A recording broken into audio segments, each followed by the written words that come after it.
এ দেখো আমার একটু শরীরটা গোলমাল, তো আমি তার জন্য চুলটা বিকেলে আঁচড়াইনি। তো মেয়ে আমার এখন চুল ছাড়িয়ে দিচ্ছে, বলছে মা তোমাকে বাজে লাগছে, তোমাকে ছাড়িয়ে দিই চুলটা।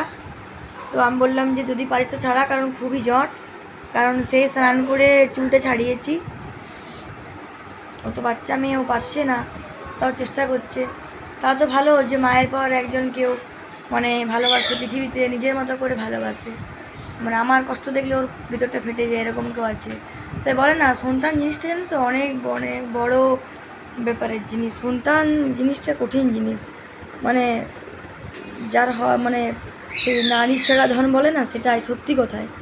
আর একটা ব্যাপার হলো যে বিশেষ করে মেয়েরা একটু বেশিই করে, অনেক ছেলেরাও আছে করে, আমি ছেলেদেরকে বলবো না যে খারাপ।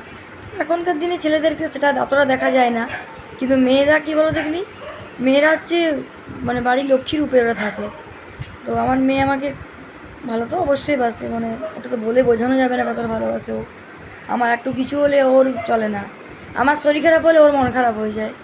আমি যদি শুয়ে থাকি তাহলে ওর মানে ওর কিছু ভালো লাগে না, মনে হয় গোটা পৃথিবীটার অন্ধকার, এরকমটা ও ব্যবহার আর কি। তাতেই বুঝতে পারি তুমি কেন শুয়ে আছো মা, তুমি কেন শুয়ে আছো। এবার আমার যতই শরীর খারাপ হোক আমাকে উঠে বসতে হবে, কারণ ও শোয়াটা পছন্দ করে না। আমার কষ্ট হয় যে ওর কষ্ট হচ্ছে। চুল যদি না আঁচড়ায়, মা চুলটা কেন আঁচড়াওনি, সবাই সেজে গুজে আছে, তুমি কেন অমনি, এরকম অনেক সবাইকারই, সব সন্তানদেরই মায়ের কষ্ট দিলে কার না কষ্ট হয় বলো। তো যাই হোক, ওইটাই একটু বলতে এলাম তোমাদের সাথে, ভাবলাম একটু শেয়ার করি। তো তোমরা সবাই কী করছো? তো আমরা এখন এই যে চুল টুল ছাড়িয়ে দিচ্ছে, মা খাবার বানাচ্ছে, রুটি হচ্ছে আর ডিমের তরকারি। ডিমের তরকারিটা বাবা বসিয়ে দিয়েছে, বাবাই করে দিল, কারণ আমার শরীরটা খারাপ, মা তো কোন দিক করবে বলো। পুজোর কাজ চলছে বাড়িতে, আমাদের বাড়িতে পুজো, তাহলে তো অনেক কাজ বলো। তো তার জন্য তরকারিটা হয়ে এলো, মা রুটিগুলো করবে। আর বড়বাবু তো ডিউটিতে আছে।